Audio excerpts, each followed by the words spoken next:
he has issues. So is there a connection, especially with issues mental health, the food, and mental health, or is there a relationship behind it?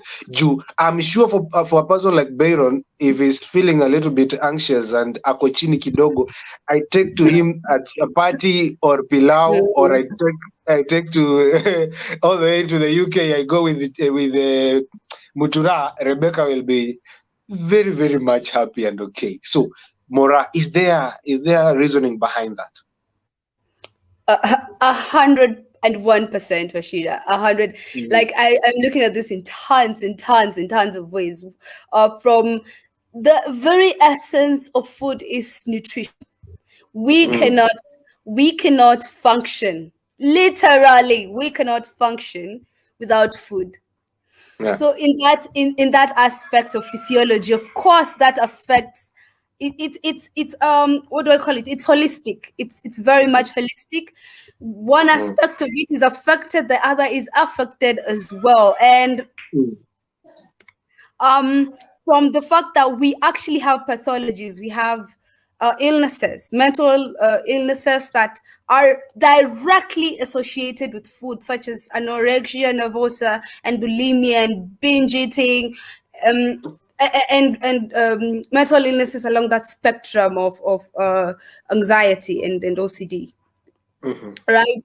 And they come down to food, as mm, I've said. You can also look at it from the aspect of our physical bodies are mhm, affected. Like if you have a certain part of your body that's ailing you, you are recommended certain types of food, or you're told do not eat certain types of food, right?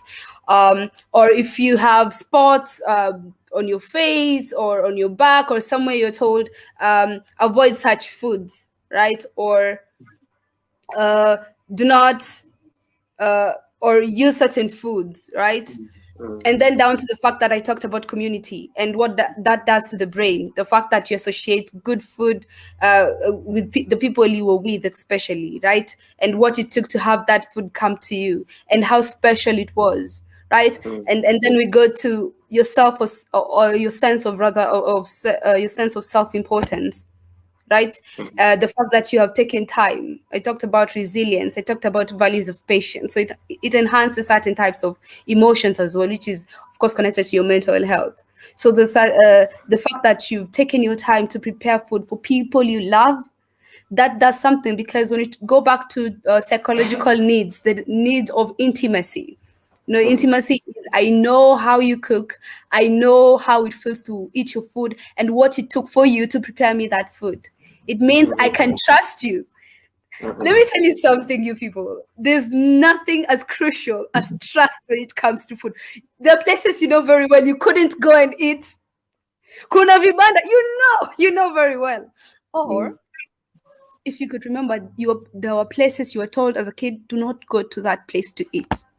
mm. So trust as well is essential, and that directly affects what? Our mental health, right? True. Yeah, There's true. also a sense of safety. As a psychological need, we need to feel safe. There is a lot of safety when it comes to food. That's why we have boards by governments to make sure Yeah, that there's safety. Kwa nyama, kwa sijui what, we yeah. have cabs, we have what?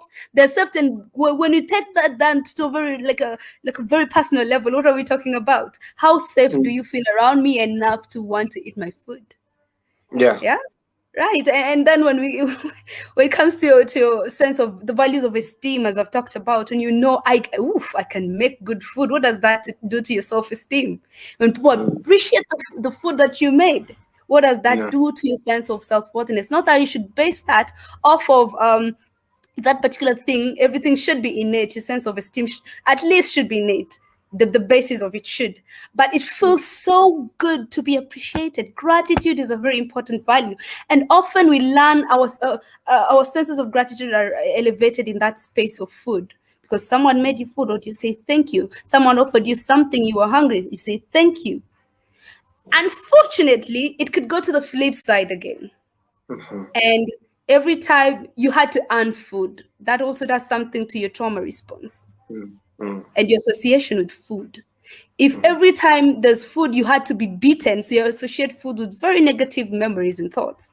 So you'll have a very complicated relationship with food. And that also spills over to how you communicate with people and how you relate with people, down to your mental health. So if you ask me what mental health has to do with food, almost everything, honestly. And also when you're having mental health issues, say depression, your sense of appetite is affected. Food. People who are eat out of anxiety. Food, right? Yeah. So food is at the very. I mean, when you look at the hierarchy of needs, Mr. Maslow, yeah, understanding that it is on the very basicness of everything, and then